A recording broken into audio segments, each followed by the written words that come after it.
ಆಗಿರುವಂತ ಒಂದು ರಿಸಲ್ಟ್ ಬಂದಿದೆ. ನಮ್ಮ ವೆಸ್ಟೀಜ್ ಪ್ರಾಡಕ್ಟ್ ನ ತಗೊಂಡ್ಬಿಟ್ಟು ಸ್ಲಿಮ್ ಆಗೋದಕ್ಕೋಸ್ಕರ ಪ್ರಾಡಕ್ಟ್ ತಗೊಂಡ್ರು, ಮತ್ತೆ ಪರ್ಸನಲ್ ಪ್ರಾಬ್ಲಮ್ ಇತ್ತು. ಅದಕ್ಕೋಸ್ಕರ ನಾವು ಒಂದು 20 ಡೇಸ್ ಬ್ಯಾಕ್ ಒಂದು ಪ್ರಾಡಕ್ಟ್ ಸಜೆಸ್ಟ್ ಮಾಡಿದ್ದೀವಿ. ನಮ್ಮ ಮೇಡಮ್ ಅವ್ರು ಇವತ್ತು ತಗೊಂಡಿದ್ದಾರೆ. ತುಂಬಾ ಅಮೇಜಿಂಗ್ ಆಗಿರುವಂತ ರಿಸಲ್ಟ್ ಬಂದಿದೆ. ಏನಂತ ಯಾವ ತರ ರಿಸಲ್ಟ್ ಬಂದಿದೆ ಅವ್ರಿಗೆ ಡೈರೆಕ್ಟ್ ಆಗಿ ಅವ್ರಿಗೆ ಹೇಳೋಣ. ನಮಸ್ತೆ ಮೇಡಮ್. ಮೇಡಮ್ ತಮ್ಮ ಹೆಸರು? ಅಖಿಲ ಮಂಗ್ಯಾಳ. ಯಾವ ಮೇಡಮ್? ಮುದ್ದೇಬ್ಯಾಳ. ನೀವು ವೇಟ್ ಲಾಸ್ ಆಗಬೇಕು ಮತ್ತೆ ನನ್ನ ಪರ್ಸನಲ್ ಪ್ರಾಬ್ಲಮ್ಗೋಸ್ಕರ ನನ್ಗೊಂದು 20 ದಿವಸದಿಂದ ಹೇಳ್ಕೊಂಡಿದ್ರಿ, ಪ್ರಾಡಕ್ಟ್ ಸಜೆಸ್ಟ್ ಮಾಡಿದ್ದೆ. ಈಗ ನೀವು ವೇಟ್ ಲಾಸ್ ಪ್ರಾಡಕ್ಟ್ ತಗೊಳಕ್ಕೆ ಎಷ್ಟು ದಿವಸ ಆಯ್ತು? 20 ಡೇಸ್ ಆಗಿದೆ. ಯಾವ್ದಾದ್ರು ಪ್ರಾಡಕ್ಟ್ ತಗೊಂಡ್ರಿ? ವೆಸ್ಲಿಮ್ ಸೇಕು, ವೆಸ್ಲಿಮ್ ಟೀ ಜೊತೆಗೆ ಫ್ಲಾಕ್ಸ್ ಆಯಿಲ್, ಇಷ್ಟು ಈ 4 ಪ್ರಾಡಕ್ಟ್ ತಗೊಂಡಿದ್ದೀರಿ. ಎಷ್ಟು ಮೊದಲು ಎಷ್ಟು ವೇಟ್ ಇದ್ರಿ?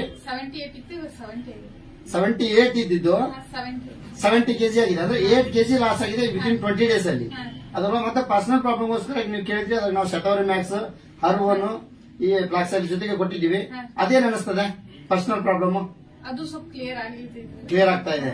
ಪ್ರಾಡಕ್ಟ್ ತುಂಬಾ ಚೆನ್ನಾಗಿದೆ ಅಲ್ವಾ? ಇದನ್ನ ನೀವು ಬೇರೆದವ್ರಿಗೆ ಹೇಳ್ಬೋದು. ಖುಷಿ ಆಗ್ತದಲ್ಲ ಪ್ರಾಡಕ್ಟ್ ಯೂಸ್ ಮಾಡಿ? ಮತ್ತೆ ಖರ್ಚುನು ಜಾಸ್ತಿ ಇಲ್ಲ, ಕಡಿಮೆ ಖರ್ಚಲ್ಲಿ. ಬೇರೆ ಬೇರೆ ಕಂಪನಿಗಳಿದಾವೆ ತುಂಬಾ ಖರ್ಚು ಮಾಡಿಸಿ ಸೈಡ್ ಎಫೆಕ್ಟ್ ಆಗ್ತಿರ್ತದೆ. ನಮ್ದು ಸೈಡ್ ಎಫೆಕ್ಟ್ ಇಲ್ಲ. ನಿಮಗೇನು ಈಗ ಬಾಡಿ ವೇಟ್ ಅನ್ಸೋದು ಅದೇನು ಸುಸ್ತಾಗೋದು ಏನಿಲ್ಲ. 8 ಕೆಜಿ ವೇಟ್ ಲಾಸ್ ಮಾಡ್ಕೊಂಡ್ರು ಆಕ್ಟಿವ್ ಆಗಿದ್ದೀರಿ, ಹೌದಲ್ವಾ? ಓಕೆ ಮೇಡಮ್, ಇದನ್ನ 4 ಜನಕ್ಕೆ ಹಂಚ್ಕೊಂತೀರಲ್ವಾ? ಓಕೆ, ಮತ್ತೆ ಕಂಪ್ನಿಗೆ ಒಂದು ಥ್ಯಾಂಕ್ಸ್ ಹೇಳ್ಬಿಡಿ. ಓಕೆ ಮೇಡಮ್, ಧನ್ಯವಾದ.